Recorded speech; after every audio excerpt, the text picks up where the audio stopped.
Merci beaucoup. Alors je le redis pour ceux qui nous ont rejoints en cours de route. Donc Alfred Almanzin, consultant indépendant sur les approches agiles. Encore merci pour l'invitation. Et je redis que le parti pris aujourd'hui, c'est de vous parler non pas de ce que sont les approches agiles au sens définition. Alors pourquoi je ne fais pas ça? Parce que les approches agiles, par définition, sont des approches très contextualisées, très dépendantes du contexte dans lequel on les implémente. Et donc si je vous montre par le menu comment fonctionne telle ou telle entreprise, très vite vous allez dire c'est pas ma situation, c'est pas mon cas, ça ne correspond pas. Et c'est normal, parce que c'est vraiment du sur-mesure, c'est du chausse-pied. Du coup, plutôt que de vous montrer ce que sont les approches agiles, j'ai pris le parti de vous présenter 10 petites techniques, 10 petites astuces. Peut-être que certaines d'ailleurs vous les connaissez déjà, c'est possible. L'idée c'est d'aller, c'est mon choix, j'ai picoré dans les approches agiles 10 petites astuces, 10 petites techniques qui vous permettraient, vous, vos équipes, vos entreprises, de peut-être aller gagner tout de suite beaucoup de temps, beaucoup d'énergie, beaucoup de moyens. Avec les moyens déjà disponibles, comment réussir à accélérer tout en se libérant du temps disponible. Donc c'est d'où le titre de cette conférence, accélérer sans courir plus vite. D'accord? Ça va jusque là? Ouais. Ok, super. Vous l'avez vu déjà? Alors, première petite technique que j'aimerais vous montrer. Parmi les activités de vos équipes, il y a ce qu'on appelle donc les irritants, ça vous connaissez certainement. Eh bien, une des stratégies des équipes agiles, lorsqu'on parle d'irritants, de cailloux dans la chaussure, c'est de se concentrer non pas sur les gros morceaux, parce que les gros morceaux, eh bien, on les adresse déjà quelque part. Ils sont tellement évidents, tellement énormes qu'il y a des dispositifs en face. C'est plutôt de décentraliser au maximum, au plus près des équipes opérationnelles, faire en sorte que ces équipes, au quotidien, à la semaine par exemple, 20-30 minutes chaque semaine, eh bien, vont identifier quels sont les irritants, non pas les plus importants au sens volume, mais au sens fréquence, quels sont les irritants les plus fréquents, vont identifier l'irritant le plus fréquent et vont trouver des techniques, des solutions pour l'atténuer, voire l'anéantir, et dans un délai court, c'est-à-dire dès la semaine prochaine, comment on a réussi à enlever ce caillou de la chaussure, ou en tout cas à réduire son impact, de manière à pouvoir reprendre de l'énergie et ne pas cramer de l'énergie pour rien sur cet irritant. Donc première stratégie, c'est l'irritant le plus fréquent. Alors, pour ne pas vous laisser sec juste sur cette inspiration, je vous donne un exemple d'une technique qu'on appelle les mots tabous. Le principe, c'est quoi? Dès qu'on repère que dans les conversations qu'on a au sein des équipes, entre nous, qu'on a vis-à-vis d'autres collaborateurs, d'autres partenaires internes, externes, vis-à-vis des clients, etc., dès qu'on repère qu'il y a des mots qu'on appelle ambigus, d'accord? C'est-à-dire, on croyait que, on s'est mal compris, mais non, mais en fait, quand je parlais de ça, c'est ça. Dès qu'on repère cette petite chose-là, ça a l'air de rien, mais ça arrive tous les jours, eh bien, on va décréter que ces mots ambigus sont tabous. On n'a plus le droit de les utiliser. Et par contre, en face, on va proposer une liste de mots alternatifs, ce qui va permettre, du premier coup d'œil, de faire bon du premier coup. Alors, je vous donne un exemple très concret dans le métier d'assurance. Il y a le mot client, qu'on utilise à tout bout de champ. Je vous donne une phrase typique parmi d'autres. Lorsque le client ne paye pas ses cotisations, on ne lui verse pas de prestations. Cette phrase, elle fait sens dans le métier d'assurance, elle est claire, ok. Sauf qu'elle est claire, mais quand on est dans le dur, on se rend compte qu'on ne s'est pas tout à fait bien compris. Pourquoi? Parce que le mot client peut désigner à la fois l'adhérent, le prescripteur, le souscripteur, l'assuré, le bénéficiaire. En fait, il peut avoir différents rôles et il peut être payeur aussi. Et donc, la vraie phrase devrait être, si on ne voulait pas utiliser le mot ambigu, devrait être « Lorsque l'un ou plusieurs des payeurs d'un contrat d'assurance ne paye pas ses cotisations, alors on ne verse aucune prestation pour aucun des assurés, des bénéficiaires et de l'adhérent. » Et alors, la phrase est plus longue, mais au moins, elle a le mérite de ne souffrir de plus aucune ambiguïté. Et donc, typiquement, ça explique pourquoi, dans mes interventions, j'ai déjà vu des situations où, chez les assureurs, ils ont beau connaître cette règle, ils ont beau l'avoir implémentée, et bien le jour J, on découvre que, si, on a quand même réglé la prestation pour le petit Lucas qui s'est cassé le coude, sa maman l'avait accompagné chez le médecin et faire des radios. En fait, le contrat, c'est l'adhérent C de Georges, son père, et lui, en fait, qui paye, c'est son entreprise, c'est la maison mère de son entreprise qui paye le contrat collectif pour tous les collaborateurs. Et vous voyez que d'un seul coup, entre la maison mère à Paris qui paye les cotisations et le petit Lucas à qui on a fait une radio, il y a un monde entre les deux. Et donc oui, cette règle de gestion, elle est connue, elle fait sens, elle-même presque elle est évidente et on ne la remet pas en cause. Et Et en fait, quand on est dans le dur, on se rend compte qu'il y a des cas de figure qu'on a ratés. Donc les mots tabous, c'est fatal.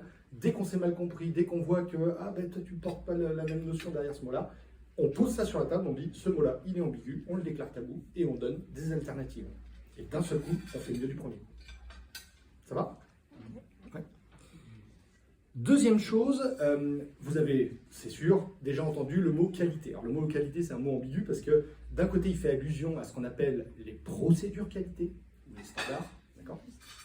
La procédure qualité, c'est ce qui vous décrit par le menu, qui doit faire quoi, quand, comment, etc. Et c'est plutôt descendant, c'est-à-dire que je suis collaborateur, collaboratrice dans une situation, et la procédure, c'est le mode opératoire, c'est la recette de cuisine, c'est marmiton, etc. Le truc, c'est que ce à quoi je fais allusion ici, c'est plutôt ce qu'on appelle les bonnes pratiques de qualité, c'est-à-dire ce qui permet aux personnes opérationnelles, lorsqu'elles veulent créer de la valeur ajoutée nouvelle, de ne plus jamais être embêtées par la valeur du passé. Par exemple, il faut revenir là-dessus, attends, il me manque un truc, etc. Et ça, au quotidien, les équipes ne vont pas forcément le faire remonter parce que ça fait partie de leur job, donc c'est évident pour elles. J'ai livré le portage chez machin. Le truc est mal serré, ok, je vais y revenir. Voilà. Et donc ça fait partie de leur job. Sauf que si on n'y prend pas garde, ces petites non-qualités qu'on a au quotidien, en fait, ça nous bouffe une énergie de dingue, c'est des allers-retours en plus, c'est des installations, etc. Là, l'avantage, c'est que dès qu'on repère ce genre de bonnes pratiques, eh bien, là encore, on fait bon du premier coup, non pas parce qu'on a suivi un mode opératoire, mais parce qu'on connaît dans notre façon de faire les bonnes pratiques qui sont réputées, justement, permettent de faire bon du premier coup. Alors, je vous donne un exemple, c'est pour ça que j'ai mis le petit signe de l'aiguille. Il y a quelques mois, j'ai eu la chance de visiter le site d'Hermès à Moulins.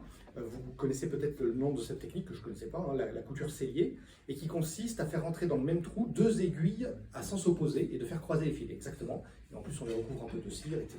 Ce serrage-là, cette façon de coudre, elle est centenaire, même plus centenaire. C'est ce qui servait au départ aux selles de chevaux. Donc vous imaginez, les selles de chevaux, il faut que ça tienne, quoi. Et aujourd'hui, ça sert au sac à main, par exemple, entre autres. Eh bien, c'est quelque chose de très costaud.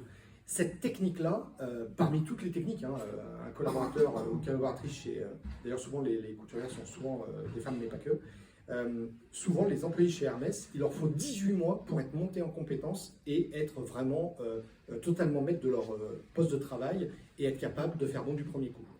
Et vous voyez qu'en faisant ça, leur mode opératoire, nous on en a vu quelques-uns quand on a visité avec un collègue, ça tient sur une page A4, c'est-à-dire que c'est juste une petite fiche aide-mémoire. Et en gros, les premières fois, ils le regardent et puis après, ils le mettent de côté parce qu'ils l'ont intégré. Ça devient une nouvelle hygiène. C'est comme quand on dit tous les matins, je me lave les dents. Pourquoi tu le fais? Elles ne sont pas si sales. Mais parce qu'on sait que la bonne pratique, c'est que si je ne veux pas perdre mes chicots dans 10 ans, eh bien, je dois me laver les dents tous les matins. Donc, on intègre ça dans notre hygiène, dans notre discipline. D'accord? Alors là, pour le coup, je ne vous donne pas directement une astuce, mais c'est une question qui peut être intéressante à véhiculer au sein des équipes, c'est comment font nos meilleurs talents pour réussir du premier coup. C'est cette question-là qu'on cherche en fait. On ne pose pas la question quelles sont les bonnes pratiques, parce que là, n'importe qui va déverser tout et n'importe quoi. Là, ce qui est intéressant, c'est d'aller voir ceux qui font bon du premier coup, peut-être même qu'ils n'ont pas conscience de comment ils s'y prennent, parce que pour eux, s'intégrer, c'est évident. Mais par contre, le fait d'aller faire un vie-ma-vie et de regarder au quotidien comment ils fonctionnent, eh bien c'est ça qui va permettre de faire remonter ces bonnes pratiques. Et souvent, elles existent, elles sont documentées. Dans chaque corps de métier, il existe des bonnes pratiques de qualité. Troisième chose, alors là pour le coup, celle-là je suis à peu près sûr que n'importe quelle entreprise dans n'importe quel secteur y est confrontée.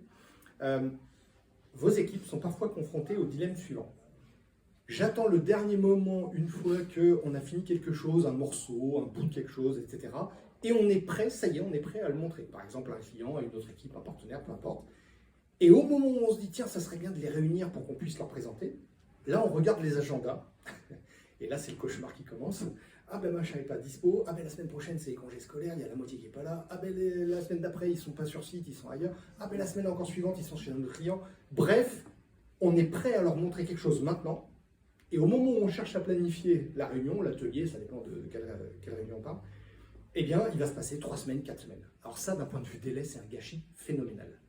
Petite astuce, encore une fois, qui est très simple, mais qui est peu facile à mettre en œuvre, les équipes agiles ne veulent plus jamais payer le coût administratif de planification d'une réunion. Comment est-ce qu'elles font? Dès le jour 1 du projet, elles vont ritualiser une grande majorité de leurs réunions. Ça veut dire quoi, ritualiser? Ça veut dire que le projet démarre en janvier. Il va peut-être durer 12 ou 24 mois.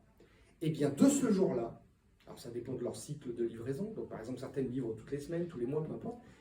Et bien, du jour 1, elles vont dire, par exemple, tous les vendredis, entre 10h et 11h, dans cette salle de ce bâtiment dans telle ville, on va présenter l'état d'avancement, là où on en est. Et on livrera peut-être la meilleure version de là où on en est. Et lorsqu'on dit ça, on ne sait pas aujourd'hui de quoi on parlera le 24 juin. Aucune idée. Mais par contre, on peut bloquer les agendas, réserver les billets de train, bloquer le matériel, le vidéoproche, la salle, etc. Ça veut dire que le jour 1, on planifie la suite de réunions, par exemple une fois par mois, une fois par semaine, peu importe le rythme. On le planifie sur 12-24 mois. Et à partir de là, les gens vont s'organiser autour de ça. Alors bien sûr, ça va nous protéger, au moins on sait quand est-ce que ça a lieu, mais tout ce qui nous protège nous contraint. Donc je vais y revenir parce qu'il y a d'autres techniques qui vont nous aider justement. Comment est-ce qu'on peut réussir à livrer quelque chose dans un temps contraint? Ça va être un des enjeux. C'est peut-être même le grand défi des approches agiles. Alors pour être un tout petit peu plus précis, ces réunions, qu'est-ce qu'elles ont comme caractéristiques? Elles sont régulières, quelle que soit la fréquence, à vous de la définir, à vos équipes. Elles sont planifiées à l'avance, c'est ça qui fait qu'on n'a pas besoin de repayer un coup dessus. Elles sont plus courtes et plus fréquentes que des réunions habituelles. Par exemple, quand on dit, tiens, chaque trimestre, on va faire un point sur l'ensemble des projets, l'état d'avancement, le reste à faire, l'avancement des budgets, etc. C'est une montagne colossale. Ben, plutôt que de le faire une seule fois tous les trimestres, le fait de dire, on va mettre dans notre hygiène, dans notre discipline, le fait que ça ait lieu une fois toutes les 1, 2, 3, 4 semaines, et ben c'est ça qui va faire qu'on va pouvoir les planifier plus courtes, donc aussi plus fréquentes. Et c'est beaucoup plus facile à caser, c'est beaucoup plus digeste. Le jour J, les bonnes personnes sont présentes et celles pour qui ça fait pas sens peuvent tout à fait le jour J dire « Ah ben vu l'agenda de dernière minute, et ben finalement j'ai rien à apporter et j'ai rien à en apprendre, je verrai le compte rendu a posteriori » et elles peuvent ne pas venir à ce moment-là. Et elles vont suivre, ça c'est très important, un cadre structuré. Alors je voulais juste méditer là-dessus, mais pourquoi une réunion de base, quand on la programme, elle devrait faire 1 heure? Les outils sont même programmés pour ça. Alors maintenant, des fois ils mettent une demi-heure. Mais il n'y a pas de raison a priori. On pourrait très bien dire, on a 3 choses à voir, en 1/4 d'heure c'est fait. Alors 1/4 d'heure à Lyon, il faut se méfier, parce qu'avec le quart d'heure lyonnais, si on dit que la réunion dure 1/4 d'heure et que certains arrivent au bout d'1/4 d'heure, c'est ça. Mais en tout cas, l'idée c'est vraiment de se donner un cadre structuré et que chacun dans la réunion, chacun et chacune, soit légitime pour dire, super cette conversation, mais ce n'est pas l'objet, ce n'est pas le but de cette réunion. Donc notez-le, mettez-le de côté, on en parlera plus tard. Mais au moins, on sécurise ce délai court. Cette réunion avait pour objectif, par exemple, de définir la prochaine priorité pour la semaine prochaine. On reste focalisé là-dessus. Et tous les autres sujets sont intéressants, on les note et on en parle en dehors de la réunion. Les approches agiles, on dit souvent qu'elles sont centrées valeur, on dit aussi qu'elles sont centrées client. Pourquoi je cite ce point-là? Parce que, alors ça c'est mon hypothèse, c'est que historiquement, dans les pays dits industrialisés, développés, industriels, on est très cartésien, c'est-à-dire qu'on a un réflexe qui est de dire « présentez-moi une problématique et mon cerveau ne peut pas s'empêcher de penser à des solutions potentielles ». Ça, c'est mécanique. Et en plus, je suis friand d'analyser cette solution ou ces solutions et de voir comment on pourrait les mettre en œuvre et les décomposer. Et ça fait sens, d'accord? Ça fait complètement sens. Je vais le dire de la manière suivante. Plus un sujet est connu, maîtrisé, plus cette façon de faire fait sens. C'est les recettes marmiton.com, c'est de dire, bah, dites-moi ce que vous voulez, un bœuf bourguignon, très bien, je regarde les ingrédients, je regarde les recettes, je regarde les temps de cuisson, et à la fin, je fais le dressage, et j'ai globalement ce qu'il y a sur la photo, plus ou moins 2-3 fois pour réussir. Mais ça, c'est quand c'est connu, maîtrisé. À l'inverse, quand les sujets sont un peu plus complexes, exploratoires, innovants, expérientiels, subjectifs, par exemple, si je vous dis, là comme ça, de but en blanc, je vous dis, tiens, on va lancer des niches connectées pour chiens diabétiques.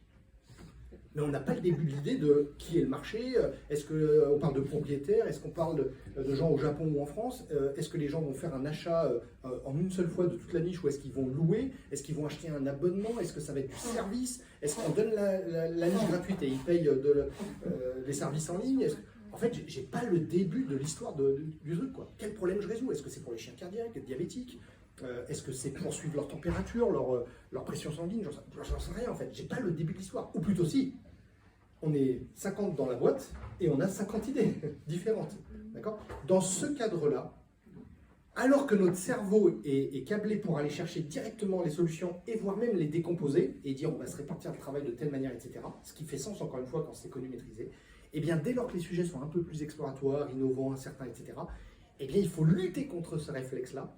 Et au lieu de commencer à parler d'organisation, de compétences ou de technicité, de solutions, qui sont des sujets intéressants, mais en premier ordre, le plus difficile, c'est de mettre au centre de la table, au centre des débats, le sujet de la valeur ajoutée. D'accord? Alors vous allez me dire, ok, ça sonne bien, mais comment on fait? Alors, je n'ai pas de solution miracle à vous proposer là-dessus, mais je vais vous donner quelques petites astuces. Lorsqu'on veut être centré valeur en premier ordre, avant de parler de techniques, de solutions, de compétences, d'organisation, de rôles, responsabilités, de livrables, etc., eh bien, on va rencontrer et faire parler les clients, on va s'intéresser à leurs usages, on va regarder leur comportement et voire même on va les tester. Par exemple, si je leur mets ça dans la main, comment ils fonctionnent? Est-ce qu'ils y regardent à 3 fois? La première fois que quelqu'un a déployé Excel dans une entreprise, il a été surpris de voir que les gens prenaient une calculatrice pour vérifier si les formules étaient bonnes. Ce comportement-là, si on ne l'a pas observé, on va être complètement surpris le jour où on veut le déployer.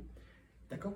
On regarde les conséquences, on regarde les impacts. Et plus on s'intéresse non pas aux solutions, mais aux clients, aux usages, aux comportements, plus il y a des chances qu'on soit drivé par la valeur. Et le moment venu, tôt ou tard, bien sûr, on parlera solutions, techniques, on parlera d'organisation, de rôle, etc. Mais en premier ordre, d'abord les clients. Ça va?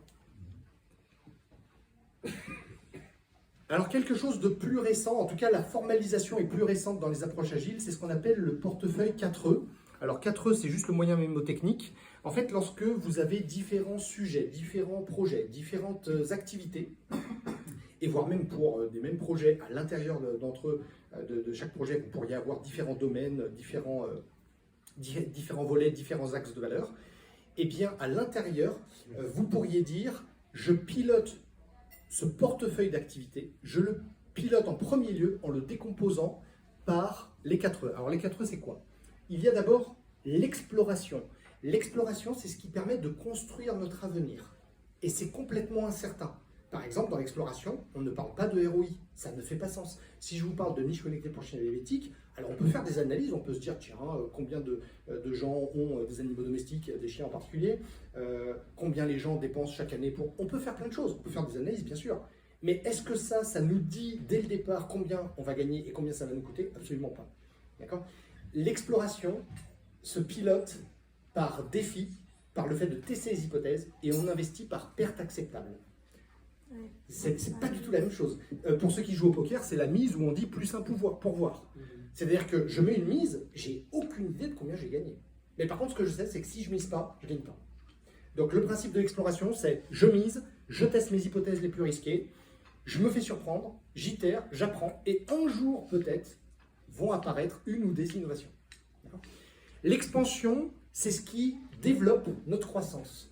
L'expansion, par définition, c'est un jeu d'équilibriste entre j'aimerais déjà déployer et aller fort, accélérer sur ce qu'on connaît déjà, et en même temps, par nature, comme on est encore en phase d'expansion, eh bien, je dois continuer d'apprendre. Et là, il y a un jeu d'équilibriste entre comment je fais pour accélérer, tout en continuant d'intégrer des choses que je découvre au fur et à mesure.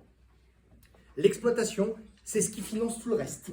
L'exploitation, c'est la sécurisation de notre viabilité. C'est l'optimisation de notre viabilité actuelle. D'accord ? Il n'y a que les sujets d'exploitation qui concrètement financent les activités d'exploration et d'expansion.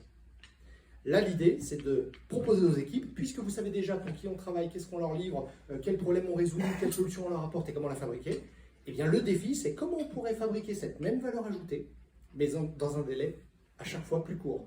Et je le redis, accélérer en faisant des délais plus courts, ce n'est pas mettre la pression aux gens pour qu'ils courent plus vite. Accélérer, c'est trouver des manières différentes de travailler qui permettent de livrer toute ou partie de la même valeur, mais dans un délai plus court, ce qui nous permet de libérer des moyens disponibles. Donc ça, c'est un défi d'optimisation. Et puis enfin, on a l'exclusion. Alors l'exclusion, ça peut être plusieurs choses. Ça peut être, on n'investit plus dessus, on laisse mourir tranquillement. On laisse mourir le produit de sa belle mort. L'exclusion, ça peut être aussi de dire, on sous-traite, on délègue, et donc bien sûr, ça a un coût, mais ce coût-là, il est maintenant en OPEX, il est en extérieur, et on va pouvoir remobiliser nos troupes en interne sur d'autres sujets. Et l'exclusion, ça peut être aussi, in fine, de décommissionner, d'arrêter, de stopper. C'est vraiment pas facile à faire parce que les éléments qui sont dans l'exclusion, à une époque, ont fait partie de notre histoire et de ce qui a financé notre histoire. Et à un moment donné, c'est bien aussi de tourner la page. Il n'y a que l'exclusion qui est réellement capable de libérer fortement les moyens disponibles. Un petit peu l'exploitation quand on optimise, mais surtout l'exclusion. C'est là où, quand on dit, par exemple, sur un portefeuille d'activités, sur 10 activités, on en stoppe une, et bien là, on va être capable de libérer des gens. Alors, petite astuce, avant de faire de l'exclusion, profitez-en pour monter en compétence les ressources associées. Ce qui fait que le jour où on les démobilise des sujets qu'on exclut, eh bien, c'est plus facile de les réallouer sur de nouveaux sujets parce qu'on les a fait grandir et monter en compétence. Alors, 6e technique, j'ai mis un petit logo de taxi, j'aurais pu mettre un bus. Vous avez sûrement déjà observé des rues, des routes saturées de bouchons. Donc les automobilistes sont coincés dans les bouchons. Et pour autant, le bus ou le taxi sont capables de garantir leur temps de parcours. Ils sont capables de dire oui, le bus passera à 9h09, arrivera à la gare à 10h11. Ils savent le dire. Pourquoi ? Parce qu'on a fait ce qu'on appelle de l'allocation de capacité. On a considéré qu'il y avait des flux, qu'on appelle des fois des lignes de nage. Donc il y a des lignes de nage d'un côté, hein, comme à la piscine, ceux qui nagent vite, ils sont d'un côté. Ceux qui nagent un peu moins vite sont au milieu, puis ceux qui apprennent à nager sont à droite. Et le fait de faire ça, c'est ce qui permet de dire que les choses se passent bien ou mal d'un côté, n'interfèrent plus jamais sur l'autre couloir de nage. Sinon, un des phénomènes qu'on a, c'est dès qu'il y a la moindre urgence ou quelqu'un qui tape fort sur la table ou qui a parlé l'an dernier, eh bien, il fait gagner son projet et les autres sujets se retrouvent pénalisés par ça. Là, l'avantage des lignes de nage ou des allocations de capacité, c'est qu'on est capable de dire, à partir du moment où j'ai segmenté, par exemple, j'ai juste un exemple, le matin, je travaille pour le client A, l'après-midi, je travaille pour le client B. À partir du moment où je dis ça, que les choses se passent bien ou mal sur le sujet A, qu'on découvre des loups ou pas, qu'on tire la pelote ou pas, ou que le client soit girouette et qu'il n'arrête pas de changer d'avis, très bien, bien lui en face, eh bien, ce qui se passe de bien ou de mal sur le matin avec le client A n'interfère plus jamais ce qui se passe l'après-midi avec le client B. Et ça, c'est une des grandes forces qui permettent aux équipes agiles de dire, eh bien, quand mon client B me demande de prendre un engagement pour, par exemple, le 20 novembre ou le 12 mars, je suis capable de le tenir sans être interféré par les sujets A, parce que j'ai cloisonné, j'ai considéré qu'il y avait la voie de bus et il y avait la voie des voitures. Alors vous allez me dire comment on le met en œuvre. Alors là encore, ça ne va pas être très concret, désolé, mais par contre, je vais vous donner une petite astuce. Premièrement, les allocations de capacité, c'est toujours extrêmement facile de les mesurer. Encore faut-il le faire. Donc là, première chose, vous pourriez dire aux équipes, moi j'aimerais juste savoir l'énergie qu'on déploie au quotidien. Eh bien, est-ce qu'on le fait plutôt sur le client A, le client B, le client C, ou le projet A, le projet B, le projet C. Juste de connaître actuellement, de mesurer quelle est la répartition. La deuxième chose à faire, et ça peut-être c'est le plus dur, c'est ce qu'on appelle protéger les temps faibles face aux temps forts. Alors, qu'est-ce qu'on appelle un temps faible ou un temps fort? Imaginez là par exemple, quelqu'un dise t'es sur quel projet? Ah, je suis sur le projet A, d'accord. Ah, mais je viens d'avoir un client, sujet B, il y a une urgence, il y a le feu dans son bâtiment, est-ce que tu peux aller le dépanner? Ok, j'arrête ce que je fais sur A et je vais me mobiliser pour B. Et sur le trajet pour aller chez B, eh bien, j'ai mon enfant qui m'appelle et qui me dit je viens d'avoir un accident de voiture, est-ce que tu peux m'aider? Et là, j'arrête, je trouve quelqu'un d'autre et puis un collègue et puis je rechange. En fait, ce que je veux dire par là, c'est qu'il existe toujours un temps plus fort qu'un autre. Ça ne veut pas dire qu'il ne faut pas l'adresser, mais ça veut dire qu'il faut être vigilant, au moins à la maille semaine, éventuellement mois, mais au moins à la maille semaine, de réguler ces flux, de dire, ok, si ce matin, je devais travailler sur un A et que j'ai été pris en urgence sur B, alors j'oublie pas l'après-midi ou le lendemain, eh bien, de rééquilibrer les vases communicants, parce que sinon, qu'est-ce qui va se passer? J'ai fait toutes mes promesses pour A, pour B et pour C, sous hypothèse de je travaillais un tiers pour chacun d'eux, sauf que dans les faits, il y a plein d'urgences d'un côté qui mangent le temps, l'énergie des autres, et résultat, tous mes autres engagements partent à volo. Donc l'idée, c'est ça, c'est de, par un petit jeu de vases communicants et de régulation, alors il y a une partie de la régulation qui se fait naturellement, parce qu'il n'y a pas qu'une seule personne qui est toute seule sur un projet donné, etc. On va avoir plusieurs personnes qui vont travailler sur plusieurs projets, et elles vont le faire sur plusieurs jours de la semaine. Donc ça veut dire qu'à la maille semaine, on est tout à fait capable, malgré les aléas, d'observer que globalement, oui, on est à 30-35% de l'énergie pour le sujet A, on est à 50-55% pour le sujet B, et le reste pour le sujet C. On arrive à le réguler. Et réguler, c'est le fait de dire, je joue sur mes curseurs. Si par exemple, au bout de 3 mois, je m'aperçois qu'on avance très vite sur un sujet et pas assez sur un autre, je vais peut-être décréter, bon, bah, au lieu de 30%, montons à 40 sur un sujet et descendons de 50 à 40 sur l'autre. Les alternatives. Alors ça demande un petit peu d'assertivité pour les personnes qui gèrent les projets et qui sont notamment face aux clients. En fait, si un cuisinier reçoit quelqu'un, un client, un restaurateur, et que le client dit, je veux par exemple comme aujourd'hui, et c'était très bon, une dorade avec des légumes. Lorsque le client demande ça, le restaurateur va s'exécuter, d'accord? Il ne va pas remettre en cause la demande du client.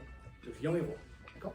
Mais lorsqu'on est sur des sujets complexes, exploratoires, innovants, expérientiels, subjectifs, etc., le client arrive avec ses idées, et c'est très bien, mais il n'a pas l'expertise du fournisseur.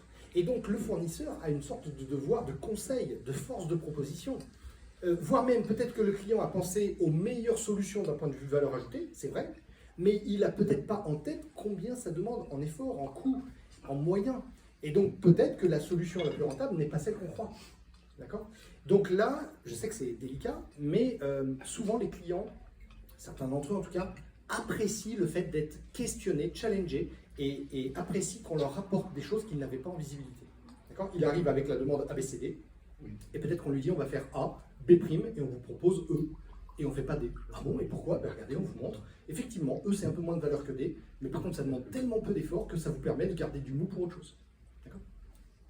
Donc ça c'est ce qu'on appelle la technique des alternatives. Alors si on la pousse à l'extrême, elle est un petit peu challengeante, hein. Souvent les approches agiles sont un petit peu piquantes, un peu challengeantes, mais pour le meilleur. L'idée c'est que tant que je ne suis pas capable d'exprimer au moins 3 alternatives différentes, et voire plus, 5, 10, qui peut-être agissent sur des leviers différents, ça veut dire que je n'ai pas encore assez bien compris le problème que j'essaie de résoudre. Et c'est vrai vis-à-vis des clients, c'est vrai vis-à-vis des partenaires, c'est vrai vis-à-vis de mon expertise technique. Si je ne suis pas capable de proposer des alternatives différentes, qui bien sûr donneront des valeurs ajoutées différentes et demanderont des efforts différents, mais si je ne suis pas capable de mettre sur la table plusieurs solutions, alors quelque part c'est que je n'ai pas assez bien compris le problème que j'essaie d'adresser. Comment font les équipes agiles? Ce qu'elles font, c'est qu'elles entendent la demande du client. Avec le client, et aussi en interne, elles vont s'obliger à trouver des options alternatives, des options à valeur ajoutée. Elles vont les classer verticalement selon l'axe de la valeur relative, c'est-à-dire qu'est-ce qui donne plus ou moins de valeur. Elles vont aussi les classer horizontalement selon l'axe de l'effort relatif, qu'est-ce qui demande plus ou moins d'effort. Et à la croisée des chemins, elles obtiennent en quelques minutes, quelques heures, elles obtiennent ce qu'on appelle une matrice valeur-effort qui est redoutable pour aider à prioriser et planifier les actions. Et peut-être que ce qu'on va mettre en œuvre n'est pas ce qu'on avait imaginé au départ.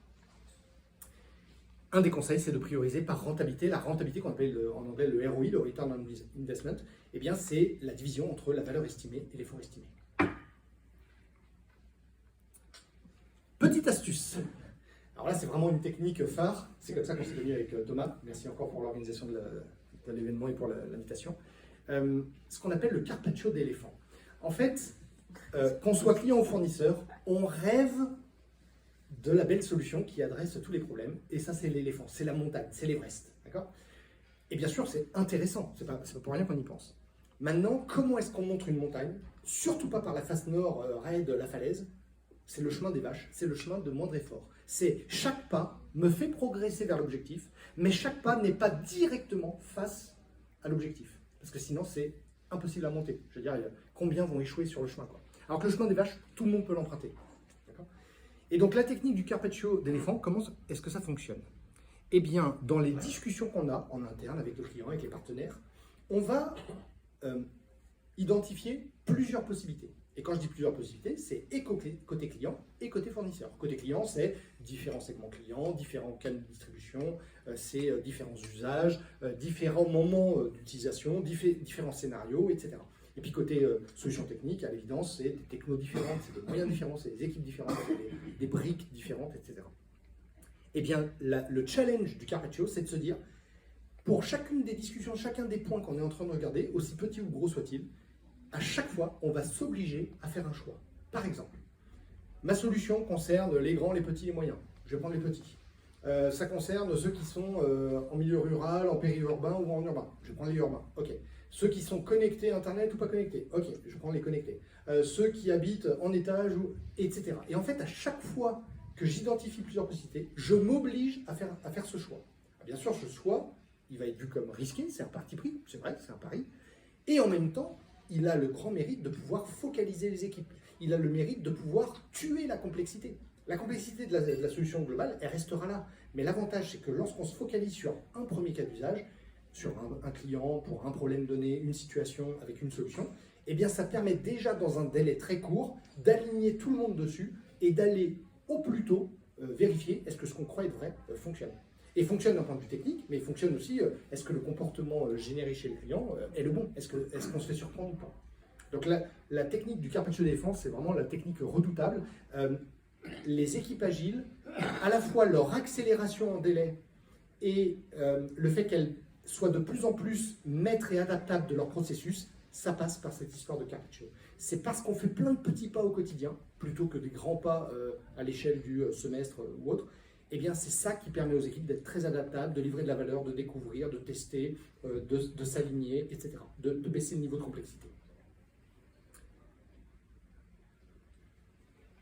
Alors, j'enfonce un tout petit peu le clou, et ça va être un petit peu redondant là-dessus, mais je vous donne une autre technique.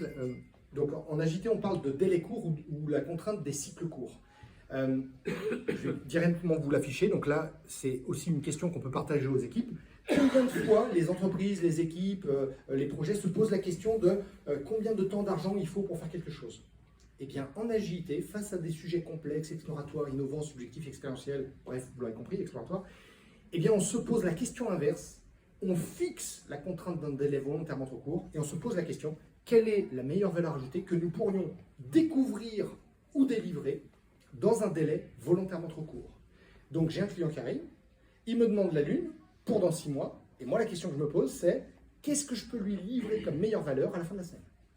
Cette question, elle est simple, elle n'est pas facile. C'est le challenge ultime des approches agiles. Et c'est parce que les équipes agiles se contraignent par cette question-là, sans jamais bien sûr renier ni sur l'humain ni sur les pratiques de qualité, et bien c'est en faisant ça que de proche en proche, elles arrivent à trouver des manières différentes de travailler qui permettent de livrer de la valeur plus régulièrement. Et enfin, je termine avec la fameuse cerise sur le gâteau. La cerise sur le gâteau, c'est le petit bonus. Elle peut y être ou pas, mais il ne faut pas oublier le gâteau. Et bien quelque part, une équipe agile, comment elle fait aussi pour réussir à tenir ses engagements et réussir à les tenir face aux imprévus, aux aléas? Bien sûr, le réflexe, j'allais dire évident, c'est de garder du mou. Par exemple, si je me sens en capacité de faire 100, mais que c'est pas complètement sûr, ben je promets 90, et comme ça j'ai du mou. Mais ça, c'est qu'une partie de l'histoire. Ce qui est intéressant, c'est de dire, je vais prendre du mou pour pallier aux événements, aux aléas, aux imprévus, mais à côté, je vais garder un vivier d'options bonus sous le coude. C'est des choses que je n'ai pas promises, qui donnent quand même potentiellement de la valeur. Ce qui veut dire que le moment venu, s'il y a un gros aléa, comme j'ai pris du mou, je sécurise mes engagements, et c'est très bien. Et en même temps, si tout se passe aussi bien que prévu, voire mieux, eh bien, j'ai directement des options à valeur ajoutée qui sont directement prêtes et disponibles et que je n'ai plus qu'à implémenter et à délivrer. Alors, le défi ultime pour les équipes, c'est qu'est-ce qu'on devrait changer dans nos façons de faire pour permettre de toujours délivrer 100% des promesses qu'on fait. Alors vous l'aurez compris, hein, sauf si toute l'équipe a la gastro pendant 2 semaines, bon, effectivement, on va revoir avec des avenants ce qu'on a promis dans les contrats. Mais on va dire toutes choses égales par ailleurs, dans le flux quotidien, eh bien, comment on fait pour tenir 100% des engagements qu'on prend et en même temps s'obliger à avoir toujours au moins quelques bonus en plus, sans se mettre la rate au courbouillon, d'accord ? Sans tout donner au client, c'est-à-dire que si je suis en capacité de faire 100, que je sécurise mon engagement 90 et que j'aurais pu en faire 5 ou 6 de plus, ben j'en fais 3. Lui, il est content parce qu'il en a 3 de plus. Et moi, je garde du temps disponible avec mes équipes pour tester, innover, explorer, etc. J'en ai fini pour la partie descendante de cette présentation. Merci pour votre accueil encore une fois. Et je suis à votre dispo pour répondre à vos questions parce que je suis sûr que ça va soulever plein de questions et ce serait tout à fait normal.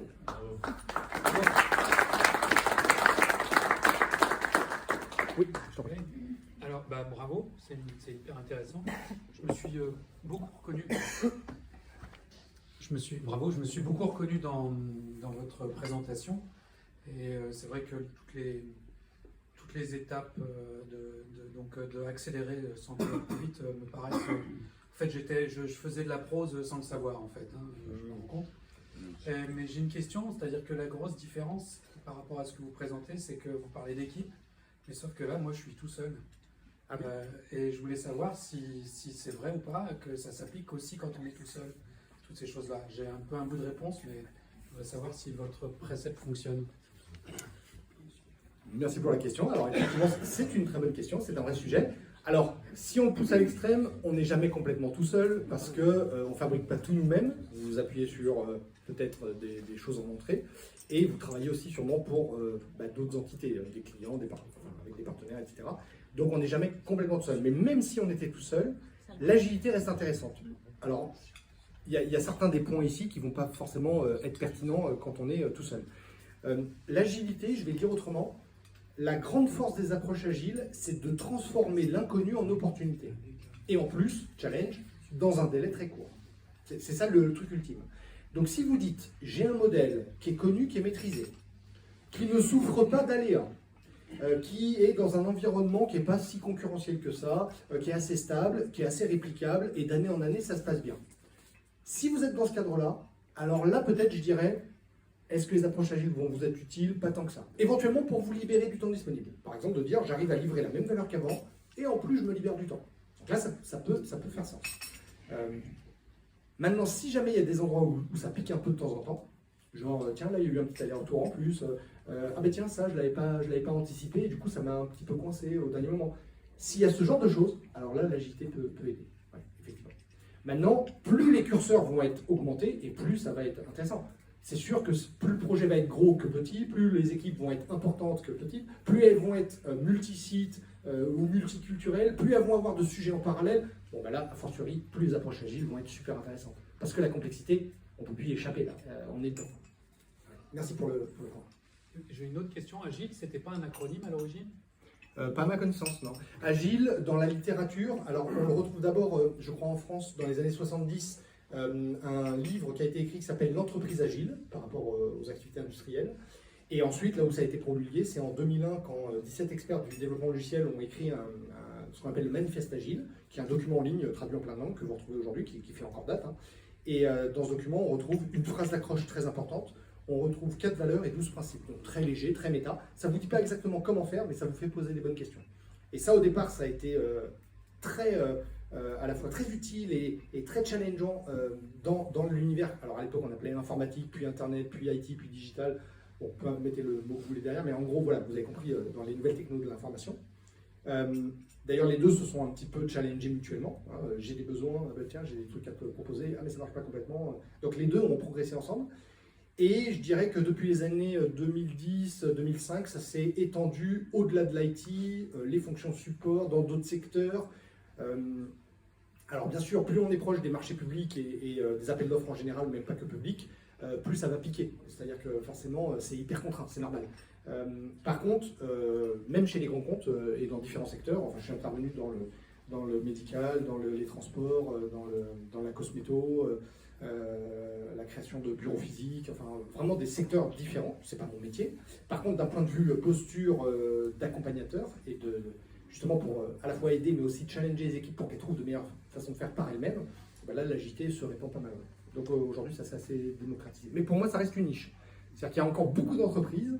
Je pense qu'en termes de secteur, l'agilité c'est un peu diffusé de partout. Mais en termes de nombre d'entreprises et d'acteurs qui sont vraiment au fait que ça pourrait leur être utile pour différentes choses, là pour le coup, moi mon pari c'est qu'on est encore loin, il y a encore un gros potentiel. Oui, c'est-à-dire que c'est plus, pardonnez-moi, je sais pas, ça fait un peu discussion, mais non mais ça a été aussi avec l'explosion des startups oui. Et des nouvelles technologies. Oui. Vous avez beaucoup parlé de délai. Oui. Comment on peut en faire plus pour moins. Oui. On est totalement dans un mindset de start-up. Vas-y, on y va, on lance les projets là, on est bon, on est fort. Par définition, l'informatique, les startups sont justement dans les contraintes, pas seulement de timing, mais aussi d'expérience utilisateur. Et dans une évolution des usages et des technos qui fait qu'ils n'ont pas eu d'autre choix que d'aller chercher dans les approches agiles. Parce que ce qui est vrai en 2012, en 2014 est obsolète. Donc forcément, ils n'ont pas d'autre choix que de dire comment on fait pour se réinventer. Il faut y aller rapidement. Et c'est devenu le mot agile aussi plus ou moins un terme, si j'ose dire, marketing, faussement promotionnel qu'on retrouve sur les fonds de stand des entreprises où ils disent, voilà, nous on est agile. Mais finalement, c'est un peu comme on parlait de design thinking aussi, c'est un terme générique marketing pour dire qu'on le fait en ignorant totalement qu'il y a derrière une méthodologie Des méthodes. Des méthodes, en tout Ouais, cas, absolument. c'en est une, a priori, et que c'est pas forcément toujours appliqué par ceux qui disent. Absolument. C'est devenu un petit peu de l'agile washing. Alors peut-être que vous Voilà. avez la ref. Est-ce que vous vous souvenez de la pub des frites McCain? Je sais qu'elle est ressortie il n'y a pas très longtemps. À l'époque, c'était c'est ceux qui en parlent le plus qui en mangent le moins. Oui. Voilà. Et ben, je crois que l'agilité, c'est un peu pareil. Mhm. C'est-à-dire que ceux qui sont obligés de justifier ce qu'ils font en mettant agile à chaque bout de phrase, en général, j'ai un a priori, je me méfie. Et à l'inverse, ceux qui sont prudents et qui disent ah, nous, on n'est pas complètement, non, tu sais, on ne fait pas tout à fait ça, nous, on fait autre chose. En général, quand je soulève sous le capot, je découvre qu'il y a plutôt des belles choses. Ouais. C'est devenu un terme.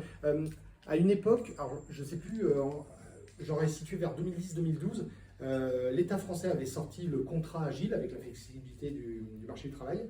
Et je crois que c'est Renault, un peu plus tard, en 2014, j'aurais dit, qui avait sorti la voiture agile dans ses pubs. Mhm. Et je crois qu'à partir de là, le mot agile est devenu à toutes les sauces. Galvaudé. Un peu galvaudé, oui, exactement. Encore une navrée. Je fais juste tourner un tout petit peu. Ouais, ouais. Oui, je vous en prie. Une simple question, j'ai beaucoup apprécié votre démarche, mais moi j'étais courtier en assurance, vous en Oui. avez parlé tout à l'heure, Oui. et je vois pas bien comment dans ma carrière j'aurais pu avoir du mou et du bonus en ayant 80% de sinistralité journalière qu'il faut faire face sans aucune organisation. J'arrivais le matin à mon bureau en disant je vais faire le dossier A le matin, le dossier B l'après-midi. Mais en fait, j'avais le C, le D, le E, le F. Là. Absolument. Donc, je ne vois pas comment je peux dégager du mou et du bonus. Alors, c'est un très bon point. Il n'y a pas longtemps, j'ai accompagné un courtier qui est sur une niche particulière pour les PME, et, enfin les TPE même. Et je lui disais, mais du coup, qu'est-ce que tu as inventé? Il m'a regardé de loin, il m'a dit, mais tu sais, Alfred, le métier d'assurance, il n'a pas changé. Je veux dire, si on regarde de loin, on prélève des cotisations, on verse des prestations, et puis on optimise la gestion derrière. Je veux dire, ça s'arrête là, quoi. Mais c'est quand on regarde dans le détail et quand on va plus finement, là on se rend compte qu'il y a beaucoup de choses à gratter. Alors je vais vous donner un exemple parmi d'autres. L'exemple que je prenais, c'était avec Thomas tout à l'heure, et quand il est arrivé en vélo, le pauvre, sous la pluie, roue crevée, il m'a dit tiens, bah, fais-moi un parallèle, en quoi l'agilité aurait pu m'aider. Alors je le dis le plus clairement du monde, c'est mon parti pris, l'agilité ne sert pas quand on est dans le dur. Quand on est dans le dur, on fait au plus pressé avec les moyens déjà disponibles. Et donc l'agilité, quelque part, c'est lorsque le rythme à minima est soutenable, lorsque les choses, entre guillemets, sont assez calmes, et qu'on pourrait se dire, bah, pourquoi changer? Ça marche. Eh bien, à l'inverse, c'est une sorte de challenge collectif de se dire, puisque en ce moment ça va, eh bien, mobilisons-nous pour essayer des choses et voir comment on pourrait faire mieux. Ce qui nous laisse le temps, les moyens, l'énergie pour tester, appréhender de nouvelles choses. Ce qui fait que le jour où on est dans le dur, alors déjà, on essaie de faire en sorte que ça n'arrive plus. Et quand ça arrive, eh bien, ça devient un non-phénomène. On ne souffre pas des conséquences. Alors, je vais vous donner une astuce. Vous avez cité le côté, dans la journée, je pensais à travailler sur A et sur B, puis finalement, sinistralité fait que j'ai CDE qui me tombe dessus, etc. L'astuce consiste à dire comment je vais réguler les pics et les creux. Il y a des fois, j'ai des pics de travail. Comme par hasard, j'allais partir en congé la semaine prochaine, et c'est comme par hasard cette semaine que tout me tombe dessus et que je dois tout clôturer avant de partir. Et puis à l'inverse, je reviens de congé, je m'apprêtais à dépiler tout un tas de choses, et puis finalement, c'est assez calme, etc. Comment est-ce qu'on fait? C'est que tout ce qui est moins critique que d'autres choses, alors qu'on pourrait les traiter maintenant, on va pouvoir les promettre plus tard. Donc au lieu de dire oui, je reviens vers vous jeudi, on va dire je reviens vers vous vendredi, ou au plus tard vendredi. Et c'est en faisant ça qu'on est capable de se générer des tampons, ce qui fait que si jamais il y a un aléa qui tombe entre-temps, je suis capable de l'absorber sans remettre en cause la promesse que j'ai faite. Si j'avais promis quelque chose pour jeudi et qu'un aléa tombe, bah c'est plus jeudi, c'est vendredi, et je dois en plus dépenser de l'énergie pour avertir et dire « Ah, je vous avais dit jeudi, en fait ça sera vendredi, je suis pris sur autre chose ». Alors que si je dis « J'aurais pu vous le promettre pour jeudi, mais je le fais pour vendredi », en faisant ça, je me laisse un peu de mou. Et c'est comme ça qu'on va être capable de dire bah, « Tiens, il y a quelque chose qui est tombé entre-temps, mais ça ne remet pas en cause ce que j'avais promis de l'autre côté ». Encore une fois, hein, facile à dire, pas facile à faire. Et encore mieux, il ne faut pas que ce soit moi qui le dise. Ce qui serait génial, c'est que les équipes elles-mêmes, avec ce qu'elles vivent sur le terrain, soient à même de faire remonter ce genre de choses. Parce qu'elles vont le faire vraiment en sur-mesure, elles vont être capables d'identifier de quel type de sujet on parle, quel type de contrat, quel type de sinistre, à quel moment de la journée ou de la semaine. Je connais des équipes qui ont des pics le matin, d'autres le soir, enfin ça dépend. Donc il faut vraiment le contextualiser dans son propre contexte. Ouais. Encore une fois, facile à dire, hein, pas facile à faire, mais c'est le nerf de la guerre. Merci pour le point. D'autres questions, d'autres réflexions? Oui. Est-ce que vous intervenez dans les administrations publiques? Et si oui, comment ça se passe? Pour l'agilité? Alors, je suis déjà intervenu dans des entités publiques ou semi-publiques. Clairement, c'est pas mon positionnement. Je le fais parce que, voilà, pour dépanner. Non, même pas pour du travail. C'est simplement parce que j'ai des collègues qui, eux, le font. Et quand ils ont besoin de renfort, d'aide ou autre, ou d'un spécialiste sur une approche, eh bien, je vais pouvoir le faire. Donc, je suis intervenu, par exemple, à la Caisse nationale d'assurance vieillesse, ou maladie aussi. Des entités plus ou moins publiques, type EDF, type SNCF, etc. Mais en général, c'est pas mon positionnement. Mon positionnement, c'est pas tellement les grands comptes, c'est plutôt les plus petites activités, et c'est pas tellement les publics, c'est plutôt les privés, en général. J'ai aussi fait un peu d'associatif, mais ça, c'est plutôt à la marge. Voilà. Et bien sûr, je le redis, c'est pas que c'est impossible. D'ailleurs, il y a des très bons exemples, pour le coup, où moi, je suis pas intervenu, mais j'ai vu en conférence des gens qui sont intervenus. Dans les Pays de la Loire, il y a une carte, alors j'ai bouffé son nom, une carte passe, un peu comme on a ici pour nos étudiants et nos adolescents, qui permet d'aller et à la piscine, à la bibliothèque, faire imprimer des choses, etc. Il y a le pass culture, il y a plusieurs choses. Et en fait, dans les Pays de la Loire, je crois que c'était autour de Tours et plus largement, en fait, ils voulaient une carte qui fait tout. C'est-à-dire, je peux prendre mes transports en commun, je peux imprimer à la salle photocopieuse, je peux emprunter des livres, enfin bref, ça fait tout quoi. Sauf que bien sûr, si on prend ce sujet de but en blanc, il est juste pharaonique, il est énorme. Et quand l'entité publique a fait un appel d'offres, bien sûr, les fournisseurs se sont hyper protégés. Donc ils ont dit, je sais pas, ça va être un truc, alors j'ai plus les chiffres, mais genre à quelques millions, on va mettre 10, on va mettre 20, on va se sécuriser, on va se blinder. Donc du coup, ça n'a pas été fait. Forcément, quand on fait l'appel d'offres en se disant, bon, on imagine qu'ils vont nous proposer des choses entre 5 et 10 et qu'à la fin ils sont tous à 20, c'est mort quoi. Et donc comment ils ont fait? Ils ont changé de fusil d'épaule, ils ont dit, au lieu de tacler la montagne totale, on va commencer par des cas plus précis, plus focalisés. Ça ne veut pas dire que ceux qui vont intervenir vont oublier, vont ignorer qu'à terme, il y aura la montagne, elle arrivera, c'est sûr. Donc on le fait en conscience, mais par contre on s'oblige à être focalisé. Donc par exemple, je veux faire tous les Pays de la Loire, mais je commence par Tours. Je veux faire tous les types d'activités, mais je commence par la carte de bus. Je veux faire tous les étudiants et collégiens et lycéens et tout le monde, mais je vais commencer par certains, les élèves de collège. Et c'est le fait de faire ça qui a permis au fournisseur, qui a été retenu sur une demande qui du coup était tellement petite qu'elle passait sous les marchés publics, et bien ça leur a permis de commencer par un premier bout, puis un autre, puis un autre. Alors après, je crois qu'ils ont été quand même obligés de faire un appel d'offres parce que, en fait, ça c'est plutôt bien fait. L'État est très vigilant sur le fait de dire ouais, le plafond il est à 40 000, mais comme par hasard cette année tu as fait plusieurs demandes à 40 000. Bon, ben ça marche pas, c'est-à-dire que là c'est carrément du détournement quoi. Donc du coup, ce qu'ils ont fait, c'est qu'ils ont fait un premier pas, mais du coup ça a permis et aux fournisseurs et aux clients d'y voir plus clair, à la fois sur la cible, à la fois sur le mode opératoire. Et donc quand ils ont fait leur appel d'offres suivant, au lieu de faire un appel d'offres global pour la totalité, eh ben, ils ont segmenté, ils ont fait des petits morceaux. Tiens, et si on voulait s'étendre sur une autre ville, tiens, si on voulait faire aussi les piscines, ah ben tiens, si on voulait faire aussi les collégiens, puis après aussi les lycéens, puis les étudiants. Et c'est le fait de faire ça qui leur a permis en quelques années de faire la fameuse carte dont j'ai bouffé le nom, mais qu'on retrouve. Hein. Et ça, c'était, je crois, il y a une douzaine d'années. Voilà. Donc oui, on peut le faire, mais encore une fois, c'est des facteurs aggravants. Plus on est proche du public et des marchés publics, plus c'est compliqué, effectivement. Merci pour le point. Ah, On arrive au terme de la... Merci encore. Merci. Merci.